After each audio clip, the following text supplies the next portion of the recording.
Hi friends, ഓഹരിവണ്ണം Malayalam ചാനലിലേക്ക് എല്ലാവർക്കും തന്നെ സ്വാഗതം. ഈ ഒരു വർഷത്തിൻ്റെ 2025 ആദ്യ ആഴ്ച വളരെ പോസിറ്റീവ് നോട്ടോടുകൂടിയാണ് മാർക്കറ്റ് ക്ലോസ് ചെയ്തിട്ടുള്ളത്. അതൊരു ശുഭസൂചനയാണ്. ഈ ഒരു വർഷം മാർക്കറ്റ് അപ്സൈഡ് പോകട്ടെ എന്ന് ആഗ്രഹിക്കുന്നു. എല്ലാവർക്കും നല്ല റിട്ടേൺ കിട്ടട്ടെ എന്നും ആഗ്രഹിക്കുന്നു. ലാസ്റ്റ് വീക്ക് ഫ്രൈഡേ ആണ് മാർക്കറ്റിൽ നമുക്ക് ചെറിയ രീതിയിലുള്ളൊരു സെല്ലിങ് വന്നത്. 24,000 താഴെ സസ്റ്റെയിൻ ചെയ്തു, ഇല്ലെങ്കിൽ ക്ലോസിങ് ഓൾമോസ്റ്റ് 24,000 വന്നിട്ടുള്ളത്. ഈ ഒരു 24,000 താഴെ മാർക്കറ്റ് സസ്റ്റെയിൻ ചെയ്യുന്നത് മാർക്കറ്റിനെ സംബന്ധിച്ചിടത്തോളം ഒരു നല്ല കാര്യമല്ല. കാരണം 200 മൂവിങ് ആവറേജിൻ്റെ അടുത്ത് കഴിഞ്ഞ 2 ആഴ്ചയായിട്ട് മാർക്കറ്റ് ഇങ്ങനെ കറങ്ങിത്തിരിഞ്ഞ് നടക്കുകയാണ്. അപ്പം ഒരു പരിധിയിൽ കൂടുതൽ സപ്പോർട്ട് സോണിൽ മാർക്കറ്റ് സസ്റ്റെയിൻ ആ ഒരു ലെവൽ ഹോൾഡ് ചെയ്താൽ അതിൻ്റെ അർത്ഥം അത് വീക്കായിക്കൊണ്ടിരിക്കും. മുൻപോട്ടുള്ള ദിവസങ്ങളിൽ അത് ബ്രേക്ക് ചെയ്ത് താഴെ പോകുമെന്നുള്ളതാണ്.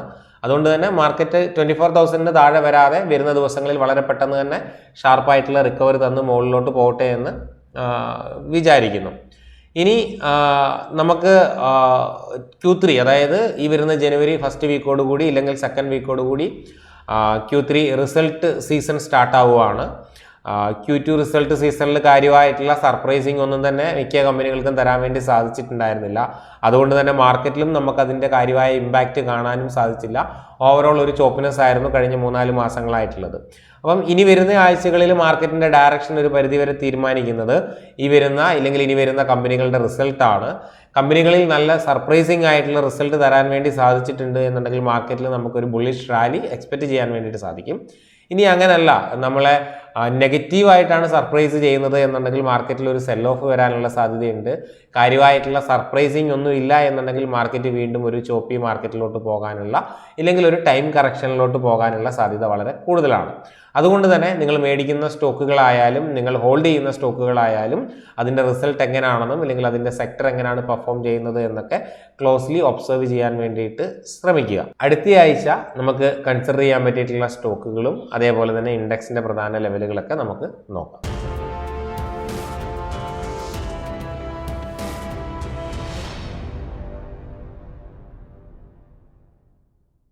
ഇത് നിഫ്റ്റിയുടെ ചാർട്ടാണ്. ഇതിൽ നിഫ്റ്റിയുടെ പ്രീവിയസ് സ്വിംഗ് ഹൈ എന്ന് പറയുന്നത് ഏകദേശം ഈ ഒരു 24,800 ലെവലാണ്. ഇത് നമുക്ക് പലതരത്തിൽ ഈ ഒരു സോൺ നമുക്ക് റെസിസ്റ്റൻസ് സോണാണ്. അതുകൊണ്ട് തന്നെ ഈ ഒരു സോണിന് മുകളിൽ മാർക്കറ്റ് സസ്റ്റെയിൻ ചെയ്തെങ്കിൽ മാത്രമാണ് നമുക്ക് ഒരു സെല്ലിംഗ് പ്രഷർ എൻഡായി എന്ന് നമുക്ക് പറയാൻ വേണ്ടിയിട്ട് സാധിക്കത്തുള്ളൂ. ഓക്കെ, ഇനി ഡൗൺ സൈഡ് വരുവാണെന്നുണ്ടെങ്കിൽ ഈ ഒരു 23,300 എന്ന് പറയുന്ന ലെവൽ നമ്മളെ സംബന്ധിച്ചിടത്തോളം വളരെ വളരെ സ്ട്രോങ് ആയിട്ടുള്ള ഒരു സപ്പോർട്ട് സോണാണ്. അതുകൊണ്ട് തന്നെ ഈ ഒരു സോണിന് താഴെ പോയിട്ടുണ്ടെങ്കിൽ ഫർദർ സെൽ ഓഫ് വരാനുള്ള സാധ്യത ഉണ്ട്. അതിൻ്റെ കാരണം എന്ന് പറയുന്നത് ഇപ്പോൾ നമ്മൾ 200 മൂവിങ് ആവറേജ് ഹൈഡ് ചെയ്ത് 50 മൂവിങ് ആവറേജ് എടുക്കുകയാണെങ്കിൽ ഇപ്പോൾ നിലവിൽ നമ്മൾ റെസിസ്റ്റൻസ് ഫേസ് ചെയ്തിട്ടുള്ളത് 50 മൂവിങ് ആവറേജിലാണ്. അവിടെ നിന്നാണ് ഒരു സെല്ലിങ് വന്നിട്ടുള്ളത്. അതുകൊണ്ട് തന്നെ ഇതിൻ്റെ മുകളിൽ സസ്റ്റെയിൻ ചെയ്യാൻ സാധിച്ചാലും ഒരു പോസിറ്റീവ്നെസ് ഉണ്ട് എന്ന് നമുക്ക് പറയാൻ വേണ്ടിയിട്ട് സാധിക്കും. ഇനി വീക്ക്ലി ചാർട്ടിലോട്ട് വരുമ്പം ഇവിടെ സപ്പോർട്ട് എടുത്തിരിക്കുന്നത് ഇല്ലെങ്കിൽ ഈ ഒരു ലെവൽ എന്ന് പറയുന്നത് വീക്ക്ലിയിലെ 50 മൂവിങ് ആവറേജ് ആണ്. സോ ഈ ഒരു ലെവലിൽ താഴെ പോവുക എന്ന് പറയുന്നത് എന്താണ്, വീക്ക്ലിയിൽ നിഫ്റ്റി 50 മൂവിങ് ആവറേജ് ബ്രേക്കായി എന്നുള്ളതാണ്. സോ അവിടെ എന്താണ്, വീക്ക്ലി വൈസും ഒരു നെഗറ്റീവ് വരും. ഇപ്പം ഡെയിലിയിൽ എന്താണ്, ഡെയിലിയിൽ സൈഡ് വേസ് ടു ബീറിഷ് ആണ്, പക്ഷെ വീക്ക്ലിയിൽ എന്താണ്, സ്റ്റിൽ ബുള്ളിഷ് ആണ്. അതിൻ്റെ കാരണം എന്താണ്, 50 മൂവിങ് ആവറേജിന് മുകളിലാണ് മാർക്കറ്റ് ഉള്ളത്. അതുകൊണ്ട് തന്നെ മാർക്കറ്റ് ബുള്ളിഷ് ആണ് എന്ന് പറയാൻ വേണ്ടിയിട്ട് പറ്റും. പക്ഷേ ഈ ഒരു 23,000 എന്ന് പറയുന്ന ലെവൽ ബ്രേക്ക് ചെയ്താൽ 50 വീക്ക്ലി വൈസിലും നമ്മൾ എന്താണ്, മാർക്കറ്റ് ഒരു വീക്കായി എന്ന് പറയേണ്ടി വരും. അപ്പോൾ ഫർദർ സെൽ ഓഫ് വരാനുള്ള പോസിബിലിറ്റീസ് വളരെ കൂടുതലാണ്. അതുകൊണ്ട് നമ്മളുടെ മാർക്കറ്റിനെ സംബന്ധിച്ചിടത്തോളം അപ്പർ സൈഡ് 24,800 എന്ന് പറയുന്ന ലെവലും ഡൗൺ സൈഡ് 23,300 ഇല്ലെങ്കിൽ 23,000 എന്ന് പറയുന്ന ലെവലും വളരെ സ്ട്രോങ് ആയിട്ടുള്ള സപ്പോർട്ട് സോണാണ്. ഇതിൻ്റെ ഉള്ളിൽ മാർക്കറ്റ് ട്രേഡ് ചെയ്യുമ്പം ഒരു ക്ലിയർ ട്രെൻഡ് എങ്ങോട്ടാണെന്ന് പറയാൻ വേണ്ടിയിട്ട് നമുക്ക് സാധിക്കത്തില്ല. ഈ ഒരു ലെവലിന് താഴെയാണ് എന്നുണ്ടെങ്കിൽ ഡൗൺ സൈഡും ഈ ഒരു ലെവലിന് മുകളിലോട്ടാണ് എന്നുണ്ടെങ്കിൽ ഒരു അപ്പ് സൈഡും നമുക്ക് പ്രതീക്ഷിക്കാവുന്നതാണ്. ഇനി സ്മോൾ ക്യാപ്പിൻ്റെ കാര്യത്തിലോട്ട് വരികയാണെന്നുണ്ടെങ്കിലും ഒരു ടൈം കറക്ഷൻ നടന്നുകൊണ്ടിരിക്കുകയാണ്. ക്ലിയർ ആയിട്ടുള്ള ഒരു ട്രെൻഡും നമുക്ക് മാർക്കറ്റിലില്ല. കഴിഞ്ഞ 5-6 മാസങ്ങളായിട്ട് സൈഡ് വേസിലാണ് ഉള്ളത്. വളരെ വളരെ സെലക്റ്റഡ് ആയിട്ടുള്ള സ്റ്റോക്കുകൾ മാത്രമാണ് സ്വിംഗ് ട്രേഡിങ്ങിന് നമുക്ക് മുകളിലോട്ട് പോകുന്നത്. അതുകൊണ്ട് തന്നെ കഴിഞ്ഞ കുറേ നാളുകളായിട്ട് നമ്മൾ പറയാറുണ്ട്, നിങ്ങൾ ഒബ്സർവ് ചെയ്യുക. കാരണം നിങ്ങൾ പഠിക്കാൻ വേണ്ടിയിട്ട് കൂടുതൽ സമയം സ്പെൻഡ് ചെയ്യുക. കാരണം ലൈവ് ട്രേഡിന് പറ്റിയ ഒരു മാർക്കറ്റ് എൻവയോൺമെൻ്റ് അല്ല ഇപ്പോൾ ഉള്ളത്. ക്ലിയർ ആയിട്ടുള്ളൊരു ട്രെൻഡ് ഇല്ല, സൈഡ് വേസിലാണുള്ളത്. വളരെ സെലക്റ്റഡ് ആയിട്ടുള്ള സ്റ്റോക്കുകൾ മാത്രമാണ് മൂവ് ചെയ്യുന്നത്. ആ സ്റ്റോക്കുകൾ കണ്ടുപിടിക്കാൻ നിങ്ങൾക്ക് സാധിക്കുന്നുണ്ട് എന്നുണ്ടെങ്കിൽ നിങ്ങൾക്ക് കൺസിഡർ ചെയ്യുന്നതിൽ തെറ്റില്ല. മാത്രമല്ല നമ്മൾ ഈ ഒരു മാർക്കറ്റ് മൊത്തത്തിൽ ഒബ്സർവ് ചെയ്യുമ്പം നമുക്ക് മനസ്സിലാക്കാൻ പറ്റുന്ന കാര്യങ്ങൾ, കൂടുതൽ ബൈയിങ് നടക്കുന്നത് IPO സ്റ്റോക്കുകളിലാണ്. IPO സ്റ്റോക്കുകളാണ്, അതായത് പുതിയ സ്റ്റോക്കുകളാണ് വളരെ നന്നായിട്ട് മൂവ് ചെയ്യുന്നത്. പഴയ കാലത്തെ അല്ലെങ്കിൽ കുറേ നാളുകളായിട്ടുള്ള സ്റ്റോക്കുകൾ കാര്യമായിട്ടുള്ള പെർഫോമൻസ് ഒന്നും നടത്തുന്നില്ല. അപ്പം അതിൽ നിന്ന് ബെറ്റർ ആയിട്ടുള്ള അല്ലെങ്കിൽ ബ്രേക്ക്ഔട്ട് തരാൻ സാധ്യതയുള്ള 4-5 സ്റ്റോക്കുകളാണ് ഇന്ന് നമ്മൾ ഡിസ്കസ് ചെയ്യുന്നത്. നമുക്ക് ആ സ്റ്റോക്കുകൾ ഏതൊക്കെയാണ് എന്നുള്ളത് നോക്കാം. നമ്മുടെ ഫസ്റ്റ് സ്റ്റോക്ക് എന്ന് പറയുന്നത് ഈ ഒരു സ്റ്റോക്കാണ്.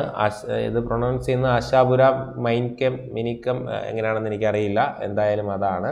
ഈ ഒരു സ്റ്റോക്കിൻ്റെ ചാർട്ട് നമ്മൾ നോക്കിയിട്ടുണ്ടെങ്കിൽ, ഓക്കെ, ഈ ചാർട്ട് നോക്കിയിട്ടുണ്ടെങ്കിൽ ഈ ഒരു സ്റ്റോക്കിൻ്റെ ഒരു റെസിസ്റ്റൻസ് സോണാണ് ഈ ഒരു 478 എന്ന് പറയുന്നത്. അപ്പം ഈ ഒരു ലെവൽ ബ്രേക്ക് ചെയ്യുകയാണ് എന്നുണ്ടെങ്കിൽ ഈ ഒരു ഡെയിലി ചാർട്ട് പ്രകാരം സ്റ്റോക്ക് മുകളിലോട്ട് പോകാനുള്ള സാധ്യതയുണ്ട്. അതിൻ്റെ കാരണം എന്ന് പറയുന്നത് എന്താണ്? ഇത് ഡെയിലി ചാർട്ടിൽ റെസിസ്റ്റൻസ് സോണാണ്.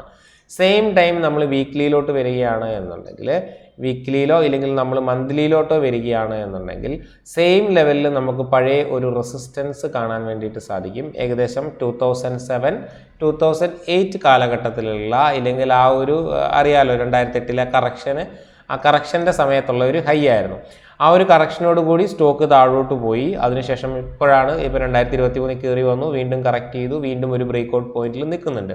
ഓൾമോസ്റ്റ് ഈ ഒരു സ്റ്റോക്ക് 1999 വന്നതാണ്. ഒരു 25 വർഷത്തെ റേഞ്ച് ബ്രേക്ക്ഔട്ടാണ് ഇപ്പം നടക്കാൻ വേണ്ടിയിട്ട് പോകുന്നത്. അപ്പം ഇങ്ങനെയുള്ള സ്റ്റോക്കുകൾ ഒരു 25 വർഷത്തിന് ശേഷം അവിടെ ബ്രേക്ക്ഔട്ട് നടക്കുന്നുണ്ട് എന്നുണ്ടെങ്കിൽ അതിനോട് ഒരു എന്താ പറയുക, ഒരു റീസൺ ഉണ്ടാവും. നമുക്ക് മേ ബി അറിയത്തില്ലാത്ത ഒരു റീസൺ ഉണ്ടാവും. ആ ഒരു റീസൺ ജെനുവിൻ ആണ് എന്നുണ്ടെങ്കിൽ ഈ ഒരു സ്റ്റോക്കിൽ വലിയ രീതിയിലുള്ളൊരു റാലി വരും.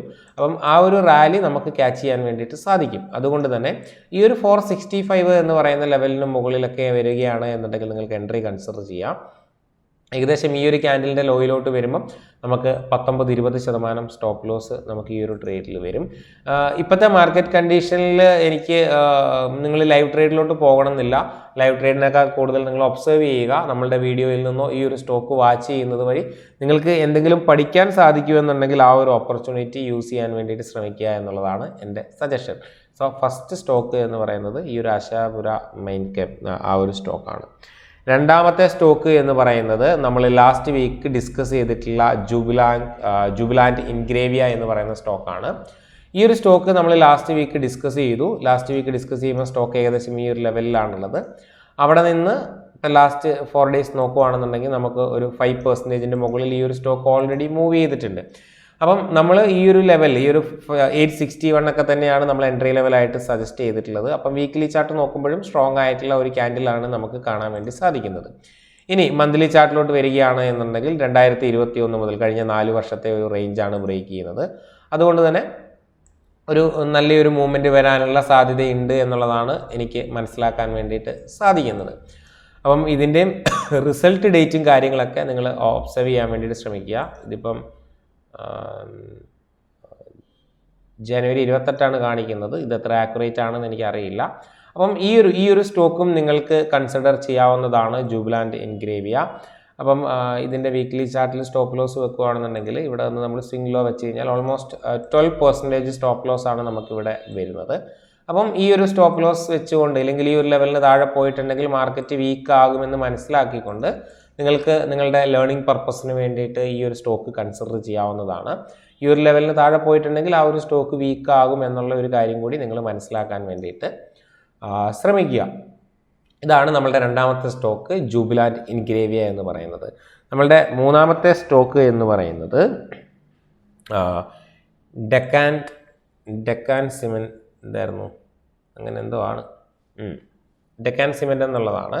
സിമെൻറ്റ് സെക്ടർ സ്റ്റോക്കുകളിൽ ഒരു മൂവ്മെൻറ്റ്, അല്ലെങ്കിൽ ഇതൊരു സിമെൻറ്റ് സെക്ടറാണ്. ഈ ഒരു സ്റ്റോക്കിൽ നമുക്ക് ലാസ്റ്റ് വീക്ക് വളരെ നല്ലൊരു മൂവ്മെൻറ്റ് കാണാൻ വേണ്ടിയിട്ട് സാധിക്കുന്നുണ്ട്.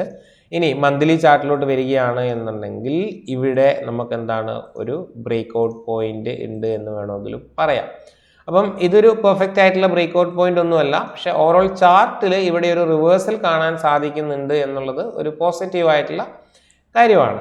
അപ്പം ഞാൻ ഈ ഒരു സ്റ്റോക്ക് സജസ്റ്റ് ചെയ്യുന്നതല്ല. ഈ ഒരു സ്റ്റോക്ക് നിങ്ങൾക്ക് വേണമെങ്കിൽ ഒബ്സർവ് ചെയ്യാം, കൺസിഡർ ചെയ്യാം. വീക്ക്ലിയിലൊക്കെ വളരെ സ്ട്രോങ് ആയിട്ടുള്ള ഒരു മൂവ്മെൻറ്റ് വരുന്നുണ്ട്. ഇവിടെ ഒരു ബ്രേക്ക് ഔട്ട് പോയിന്റ്സ് ഒക്കെ നമുക്ക് കാണാൻ വേണ്ടിയിട്ട് സാധിക്കും. പക്ഷേ ഞാൻ സജസ്റ്റ് ചെയ്യുന്നത് നിങ്ങൾ ഇന്ത്യ സിമെൻ്റ് എന്ന് പറയുന്ന സ്റ്റോക്ക് ഒബ്സർവ് ചെയ്യുക എന്നുള്ളതാണ്. ഇന്ത്യ സിമെൻറ്റിൻ്റെ വീക്ക്ലി ചാർട്ട് നോക്കിയാൽ അല്ലെങ്കിൽ ഡെയിലി നോക്കിയാൽ നിങ്ങൾക്ക് കാണാൻ വേണ്ടിയിട്ട് പറ്റും. ഇല്ല, ഞാൻ മന്ത്ലി തൊട്ട് തന്നെ തുടങ്ങാം. അപ്പോൾ മന്ത്ലി നോക്കുകയാണെന്നുണ്ടെങ്കിൽ മന്ത്ലിയിൽ ഇവിടെ സ്ട്രോങ് ആയിട്ടുള്ള ഒരു ബ്രേക്ക് ഔട്ട് ഉണ്ടായിരുന്നു. ഈ ഒരു ബ്രേക്ക് ഔട്ട് നമ്മൾ പണ്ട് നമ്മളുടെ ടെലിഗ്രാമിൽ യൂട്യൂബിലൊക്കെ ഡിസ്കസ് ചെയ്തതുമാണ്.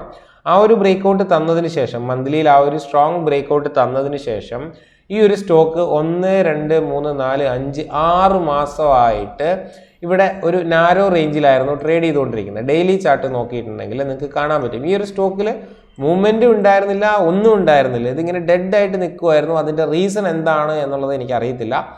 അതുകൊണ്ട് തന്നെ ഇത് ഇത്രയും വോൾട്ടാലിറ്റി ഇല്ലാതെ, ഇത്രയും മൂവ്മെൻറ്റ് ഇല്ലാതെ ഡെഡായി നിന്നത് കൊണ്ട് തന്നെ ഈ ഒരു സ്റ്റോക്ക് ടോട്ടലി ഞാൻ മുൻപോട്ടുള്ള ട്രേഡിങ്ങിന് അവോയ്ഡ് ചെയ്യുമായിരുന്നു ചെയ്തിട്ടുണ്ടായിരുന്നത്. അതിനുശേഷം ഇവിടെ നമുക്ക് ഡിസംബറിൽ ഒരു സെല്ലിങ് വരുന്ന കണ്ടു. അതിനുശേഷം ഇവിടെ ഒരു റിക്കവറി വരുന്ന കണ്ടു. വിത്ത് ഗ്യാപ്പ് അപ്പ് ഇവിടെ ഒരു റിക്കവറി വരുന്നത് കണ്ടു. അപ്പം ഇവിടെ നമ്മൾ ഒരു റെസിസ്റ്റൻസ് വരയ്ക്കുകയാണ് എന്നുണ്ടെങ്കിൽ നമുക്കൊരു റെസിസ്റ്റൻസ് പോയിന്റ് കിട്ടുന്നുണ്ട്. അപ്പം ഇവിടെ ഒരു ഗ്യാപ്പ് അപ്പോട് കൂടി ബൈയിങ് ഒക്കെ വന്നതുകൊണ്ട് ഈ ഒരു ലെവൽ ബ്രേക്ക് ചെയ്യുകയാണ് എന്നുണ്ടെങ്കിൽ അപ്സൈഡ് പോകാനുള്ള പോസിബിലിറ്റി ഉണ്ട്.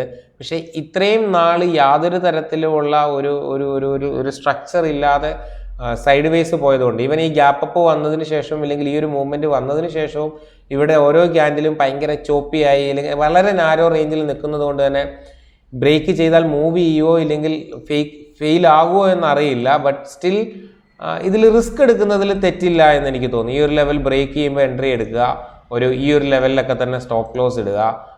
ജസ്റ്റ് ഒരു 4% ഇല്ലെങ്കിൽ ഇവിടെയൊക്കെ ഇട്ട് ഒരു 5% സ്റ്റോപ്പ് ലോസിൽ നിങ്ങൾക്ക് ഈ ഒരു സ്റ്റോക്ക് കൺസിഡർ ചെയ്യാവുന്നതാണ് ഇന്ത്യ സിമെൻ്റ് എന്ന് പറയുന്നത്. അപ്പം മൂവ് ചെയ്യാനാണെങ്കിൽ അവൻ അവിടുന്ന് മൂവ് ചെയ്തോളും. ഓക്കെ, മൂവ് ചെയ്യാനാണെങ്കിൽ അവിടുന്ന് മൂവ് ചെയ്തോളും. ഓൾറെഡി ഇവിടെ ഈ ഒരു ക്യാൻഡിൽ വേണേൽ ഒരു പരിധി വരെ റീടെസ്റ്റ് എന്നൊന്നും പറയാൻ പറ്റില്ല. പക്ഷേ എന്നാലും അങ്ങനെയൊക്കെ വന്നു നമുക്ക് വിശ്വസിച്ച് ഇതിൻ്റെ ഹൈ കട്ട് ചെയ്യുമ്പോൾ നമുക്ക് എൻട്രി കൺസിഡർ ചെയ്യാം. Almost 385 level. ഓക്കെ, അപ്പം ഈ സ്റ്റോക്കുകളാണ് എനിക്ക് നിങ്ങളുടെ അടുത്ത് ഡിസ്കസ് ചെയ്യാനുള്ളത്. ഒന്നാമത്തെ സ്റ്റോക്ക് ഏതായിരുന്നു? ഒന്ന് നമ്മളുടെ ജൂബിലാൻഡ് ഇൻഗ്രേവിയ, ആദ്യത്തെ സ്റ്റോക്ക് ആശാപുര മൈൻ കെം, പിന്നെ ഈ ഒരു ഇന്ത്യ സിമെൻ്റ് എന്ന് പറയുന്ന സ്റ്റോക്ക്. ഈ 3 സ്റ്റോക്കാണ് എനിക്ക് ഈ ഒരാഴ്ചത്തേക്ക് ഇല്ലെങ്കിൽ വരുന്ന കുറച്ച് കാലത്തേക്ക് ഷോർട്ട് ടൈമിന് വേണ്ടിയിട്ട് നിങ്ങൾക്ക് കൺസിഡർ ചെയ്യാവുന്നത്. ലൈവ് ട്രേഡിന് പറ്റിയൊരു മാർക്കറ്റ് ആയി എന്ന് ഞാൻ ഇപ്പോഴും വിശ്വസിക്കുന്നില്ല. അതുകൊണ്ട് നിങ്ങൾ ട്രേഡ് എടുക്കുന്നുണ്ടെങ്കിൽ വളരെ ചെറിയ ക്വാണ്ടിറ്റിയിൽ ട്രേഡ് ചെയ്യുക, അല്ലെങ്കിൽ പേപ്പർ ട്രേഡിന് വേണ്ടിയിട്ട് കൺസിഡർ ചെയ്യുക. അപ്പോൾ ഇത്രയും കാര്യങ്ങളാണ് ഈ ഒരാഴ്ച ഡിസ്കസ് ചെയ്യാനുള്ളത്. വീഡിയോ കണ്ട എല്ലാവർക്കും നന്ദി.